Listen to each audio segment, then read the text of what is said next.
स्तूप के बारे में बता रहे हैं। देखिए जो स्तूप होता है बाबू, तो स्तूप का जो सबसे ऊपरी भाग होता है, इस भाग को हम लोग बोलते हैं यष्टि। ये यष्टि कहलाता है बौद्ध धर्म में।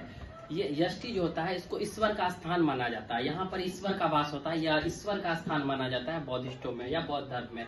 ये यष्टि जिसके ऊपर टिका हुआ होता है, ये वाला भाग, इसको बोलते हैं हर्मिका। ये हर्मिका के नाम से जाना जाता है। और हर्मिका जिसके ऊपर टिका रहता है, ये जो गोलाकार अंडकार होता है, इसको बोलते हैं अंड। और ये चौथा मेधी, जिसका चारों बगल परिक्रमा लगाया जाता है बौद्धिस्टों के द्वारा। ये जो चारों बगल परिक्रमा लगाया जाता है, इसको बोलते हैं मेधी। ये मेधी कहलाता है। इसके बाद अगर हम लोग बात करें स्तूप के टाइप का, तो ये 4 टाइप का होता है। सबसे पहला टाइप देख रहे हैं आप लोग, शारीरिक स्तूप।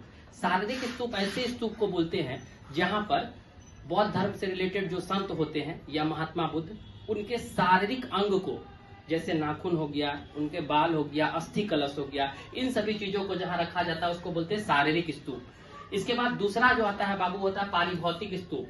तो पारिभौतिक स्तूप वैसे स्तूप को बोलते हैं जहां पर बौद्ध धर्म से रिलेटेड जो संत हुए या महात्मा बुद्ध, उनके द्वारा उपयोग में लाए गए जो भी वस्तु है, जैसे आपका खड़ाम, खड़ाम के बाद वस्त्र, वस्त्र के बाद भिक्षा पात्र, इन सभी चीजों को रखा जाता है। इसको हम लोग कहते हैं पारभौतिक स्तूप। इसके बाद आता है उद्देशिक स्तूप। उद्देशिक स्तूप में बुद्ध धर्म से या बुद्ध से रिलेटेड जो स्थान है, जैसे जन्म स्थान हो गया, मृत्यु स्थान हो गया, निवान प्राप्ति स्थल, ज्ञान प्राप्ति स्थल, उपदेश स्थल, इन सभी स्थलों पर अगर कोई स्तूप का निर्माण कराया जाता है तो उसको बोलते हैं उद्देशिक स्तूप। और अंतिम होता है संकल्पित स्तूप, जो बौद्ध मोंगों के द्वारा, शिष्यों के द्वारा अगर राह पर किसी स्थान पर स्तूप बना दिया जाता है, उन स्तूपों को कहते हैं हम लोग संकल्पित स्तूप। ये 4 प्रकार का स्तूप होता है, शारीरिक स्तूप, पारभौतिक स्तूप, उद्देशिक स्तूप, और चौथा नंबर में आता है संकल्पित स्तूप।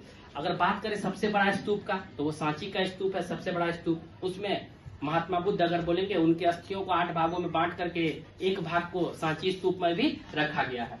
Thank you.